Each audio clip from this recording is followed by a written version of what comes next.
The torpedo that sunk the Cheonan and took the lives of 46 South Korean sailors was fired by a North Korean submarine. Homefront is the latest first-person shooter brought to us by THQ. At a glance, it seems fairly derivative, putting players in a modern setting using modern weapons to engage in modern warfare. However, Homefront tries to distinguish itself with a quote-unquote plausible future scenario where America has been occupied and you and a small resistance group attempt to fight back. This is certainly a cool premise and, if done well, could have helped Homefront stand out.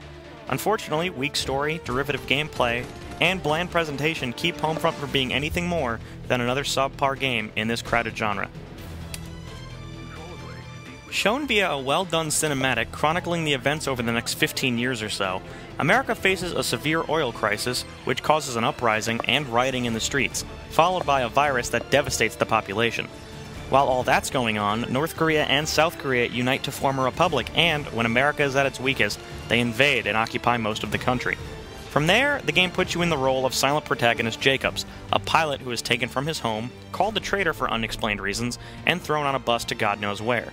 During this bus ride, you're treated to soldiers tearing loved ones from each other, executing people in the streets, and basically rounding up everyone at gunpoint. This scene is reasonably well done and does a solid job of showing you just how cruel your enemy is. Not long after, your bus is attacked by 2 resistance members who break you out and recruit you to join their cause.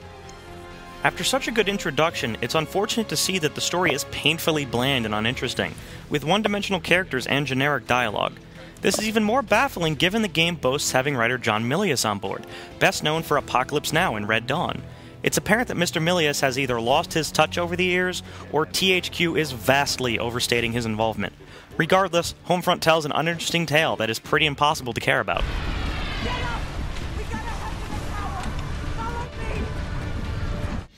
Without the story to hook you in, Homefront must rely on its gameplay to carry it forward. While there's nothing particularly wrong with the way that Homefront controls, there's also nothing new, nothing exciting brought to the table. You'll find yourself going through the motions as if on autopilot, never engaged in what you're doing. The game provides the player with a standard array of weapons to use, like pistols, assault rifles, sniper rifles, etc., and enemy AI is subpar, usually doing nothing more than running out to be shot. There are a few decent set-piece moments, and the game attempts to add variety with things like piloting a helicopter, and a guided stealth sequence through a heavily guarded compound. However, none of these moments are really ever exciting, and there's practically no tension throughout. Homefront is also very short, even given the current standards of shooter length, clocking it at around 3.5 hours on the default difficulty. Homefront has a campaign that is short and overall boring on top of being completely forgettable. Thankfully, multiplayer fares better than the lackluster campaign. While there are only 2 modes on offer, Team Deathmatch and Ground Control, the shooting itself is just as functional as it is in the single player, and the human element makes it much more satisfying. Homefront's own twist-only multiplayer formula is battle points, currency that you earn and spend during a match. Everything you do earns you points, and these can be spent on things like body armor, UAVs, airstrikes, and even vehicles like Humvees and tanks. There are also drones that you can pilot, like small choppers and mobile turrets to use. Battle points add a nice bit of strategy, forcing you to decide whether to spend the little you have on something like a UAV, or save up in the hopes of decimating your opponents with an airstrike. Multiplayer itself works well, however team balancing and matchmaking are less than ideal. Most of the time the game would split the low-level novice players and high-level experienced players into separate teams, resulting in a very one-sided match. And a week after launch, matchmaking will more often than not fail to find a game, and has even caused the game to lock up completely on a few occasions. These are unfortunate issues that will hopefully be patched in the near future. Homefront's multiplayer is not going to dethrone any juggernauts in the genre, but it's a solid complement to the game's unfulfilling campaign. Homefront's presentation is all over the spectrum, usually ranging from passable to downright ugly. There are a few nice sweeping vistas to look at, but textures are low-res and blurry, character animations are occasionally glitchy, explosions look unimpressive, and the frame rate occasionally stutters.